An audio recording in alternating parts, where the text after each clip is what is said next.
Assalamualaikum warahmatullahi wabarakatuh. Selamat pagi atau selamat siang atau selamat sore anak-anak. Bagaimana kabarnya semua? Semoga semuanya sehat selalu ya. Sebelum memulai, yuk kita awali pertemuan ini dengan membaca basmalah bersama-sama. Bismillahirrohmanirrohim. Alhamdulillah, kita panjatkan puji syukur kehadiran Allah Subhanahu wa Ta'ala. Walaupun dalam kondisi yang penuh keterbatasan ini, kita masih dapat bertatap muka, walaupun secara virtual, untuk melakukan pembelajaran jarak jauh. Nah, anak-anak, langsung saja ya. Pada kesempatan ini, kita akan mempelajari kompetensi dasar. Yang pertama, pengetahuan dengan 3.1, yaitu memahami arsip dan kearsipan. Yang kedua, yaitu keterampilan dengan 4.1, yaitu melakukan pengelompokan arsip dan kearsipan. Untuk indikator pencapaian kompetensi pada pengetahuan ada 4 aspek. Yang pertama, menjelaskan pengertian arsip dan kearsipan. Yang kedua, mengidentifikasi karakteristik arsip. Yang ketiga, menguraikan fungsi arsip. Yang keempat, mengemukakan penggolongan, nilai guna, dan macam-macam arsip.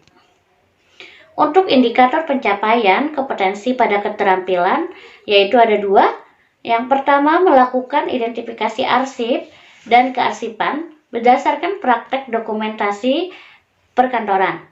Yang kedua, mengelompokkan arsip dan kearsipan berdasarkan kondisi nyata di tempat kerja. Apa sih tujuan kita mempelajari ini? Tujuannya tidak lain anak-anak agar kita dapat memahami dan mengidentifikasi kearsipan melalui pembelajaran tatap muka virtual dengan baik dan benar. Nah, anak-anak, sebelum kita mulai, ada baiknya kita ketahui dulu apa itu pengertian kearsipan. Nah, kalian pasti pernah mendengar bahwa kita itu harus mengarsipkan sesuatu. Nah, apa sih arsip itu? Pengertian arsip secara etimologis atau asal-usul kata yaitu archium yang berarti peti untuk menyimpan sesuatu.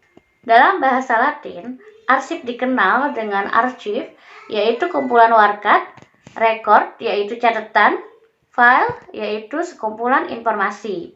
Dalam bahasa Belanda yaitu archief artinya warkat, dalam bahasa Jerman archivelen. Kesimpulannya, arsip adalah kumpulan catatan yang menyimpan suatu informasi. Nah, kemudian, kearsipan itu apa?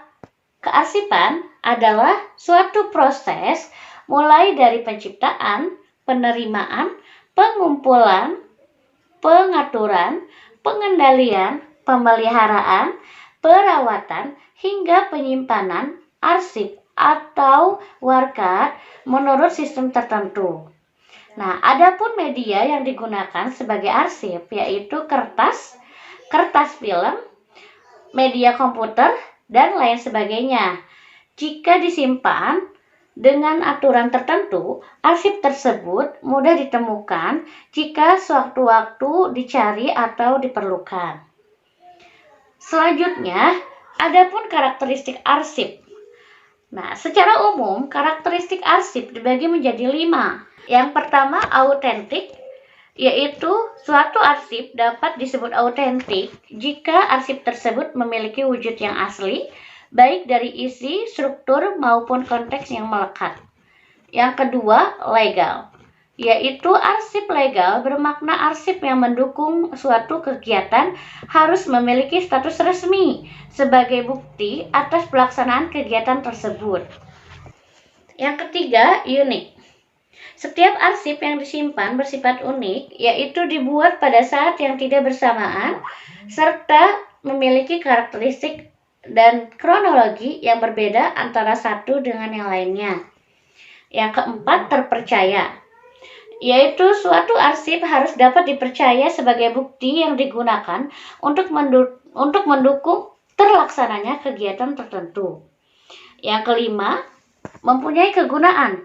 Sebuah arsip harus memiliki kegunaan agar dapat dimanfaatkan untuk pelaksanaan kegiatan tertentu. Yang keenam, disimpan dengan teratur. Artinya, arsip harus disimpan secara teratur dan terpusat di suatu tempat agar mudah dicari saat ingin digunakan. Setelah memahami karakteristik arsip, adapun fungsi arsip. Yang pertama, sebagai alat pengingat bagi organisasi. Yang kedua, sebagai alat bukti yang autentik. Yang ketiga, sebagai bahan untuk perencanaan dan pengambilan keputusan. Keempat, sebagai barometer kemajuan organisasi. Yang kelima, membantu kelancaran organisasi. Yang keenam, sebagai bahan dokumentasi. Selanjutnya, penggolongan arsip. Yang pertama, berdasarkan bentuk fisik, yaitu arsip berbentuk lembaran, seperti surat, kwitansi, faktur, dan foto. Yang kedua, arsip berbentuk non-lembaran, yaitu flash disk, mikrofilm, dan rekaman pita kaset. Yang kedua, berdasarkan isi masalah. Yang pertama, arsip keuangan, yaitu struk, kwitansi, giro, cek, dan kartu. Yang kedua, arsip inventaris, yaitu catatan mengenai jumlah ukuran dan harga barang yang menjadi aset perusahaan. Nah, yang ketiga, arsip personal, yaitu surat lamaran kerja, kurikulum vitae, daftar hadir pegawai, dan surat keputusan. Arsip penjualan, yaitu data penjualan, daftar nama agen, dan distributor.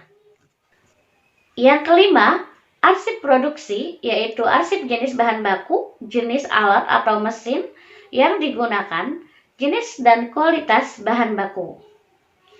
Yang ketiga, berdasarkan kepemilikan, dibagi menjadi dua. Yang pertama, arsip pemerintahan tingkat nasional, yaitu arsip pemerintahan tingkat nasional dan arsip pemerintahan tingkat daerah. Yang kedua, arsip milik instansi, yaitu arsip primer dan sekunder, dan arsip sentral dan arsip unit. Yang keempat, berdasarkan sifat, dibagi menjadi 5. Yang pertama, arsip biasa, yaitu surat lamaran dan surat tagihan. Yang kedua, arsip penting, yaitu surat perjanjian dan surat kontrak. Yang ketiga, arsip tidak penting, yaitu surat undangan dan surat pemberitahuan. Yang keempat, arsip sangat penting, yaitu naskah proklamasi, surat keputusan hasil penelitian. Dan yang kelima, arsip rahasia, yaitu arsip penilaian pegawai. Yang kelima, berdasarkan fungsi, dibagi menjadi 2. Yang pertama, arsip dinamis,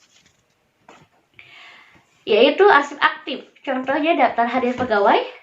Arsip semi aktif, contohnya surat keterangan kepolisian atau SKCK. Yang ketiga, arsip inaktif atau tidak aktif, yaitu rapor sekolah. Yang kedua, arsip statis, yaitu naskah dan dokumentasi sejarah seperti naskah proklamasi. Selanjutnya, nanti ada tugas yang harus dikerjakan di kelas maya ya.